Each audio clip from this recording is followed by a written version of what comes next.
Tabletop RPG is not the hardest hobby to get into, but there are some barriers that might keep you from playing. I'm going to discuss the most common hurdles you might face when you want to play tabletop RPG and some pointers on how to overcome them. Firstly, you need someone else to play with. Apart from some solo RPGs, generally you will need a few people to play an RPG with. A good gaming group will also mitigate some of the later problems. The best option here is playing with your friends. Hopefully they are just as big a nerd as you are and are up for playing tabletop RPGs. Or maybe some of them even play already. If your friends are not up for it, tabletop RPG is also a good way to meet new people.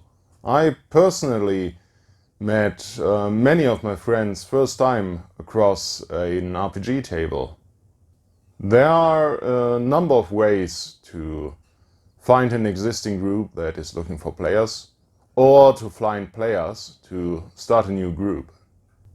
You can go old school and leave a note on the backboard of your local gaming store.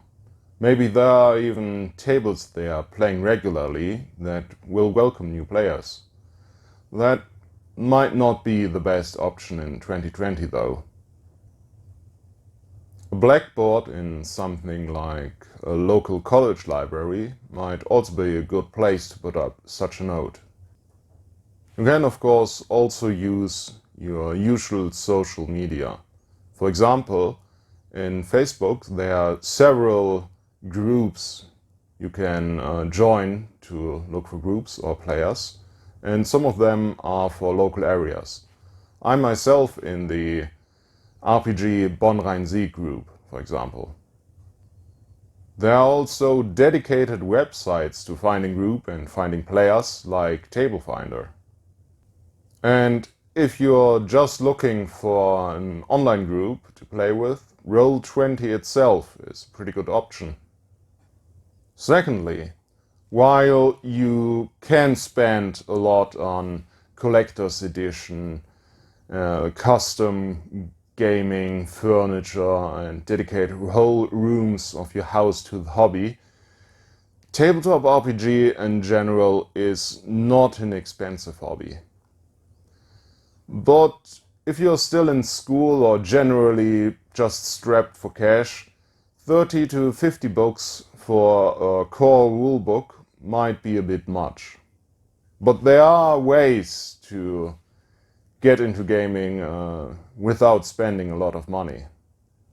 If you are in a gaming group, or if you join an existing one, chances are you don't have to invest in rule books or dice or anything, because there probably will be plenty of those already in the group.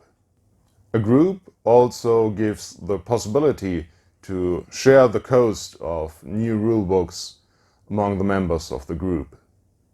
Then there are several options to get rules on the cheap. For example, the D&D Essentials kit will give you everything you need to start playing with for just 16 bucks. Or you can get something like the core book for Basic Fantasy for just 5 bucks if you are not fixated on D&D 5e. There is also the option of getting gaming books secondhand. You can usually find those in your local gaming store, a convention, a used bookstore, or a flea market. If you don't need printed books and are fine with digital ones, you can find PDFs of most role-playing games online for little money or even for free. For example, the basic D&D 5e rules you can find online for free. Or Drive-Thru RPG is a great example to find many digital copies of RPG books. Thirdly, you have to get started on the actual game. Depending on the system, reading the rules, preparing the game, making characters, and preparing the first session can take a lot of time. In some systems it can take hours to make a character, especially if your group is using character options from many different books you might not have familiarized yourself with yet.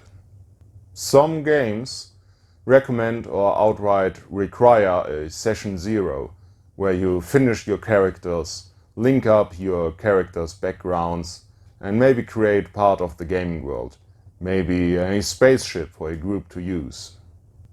While I personally don't mind investing the time for reading the rules, making characters, and meeting for a session 0 with my friends, it is a lot of time you have to invest, and at least it will delay your first possible gaming session for days, if not weeks, or even months.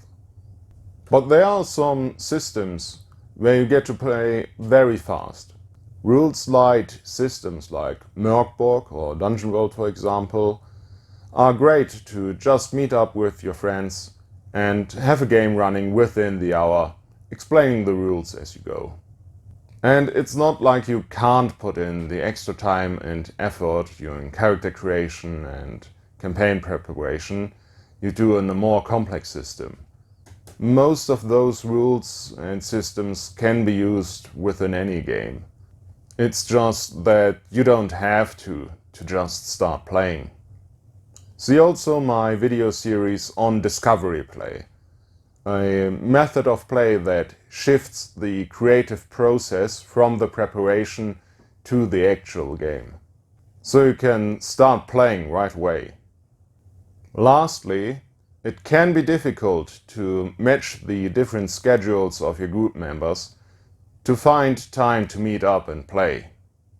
Online play makes this a bit easier, since you don't have to invest the time to get to and from the game.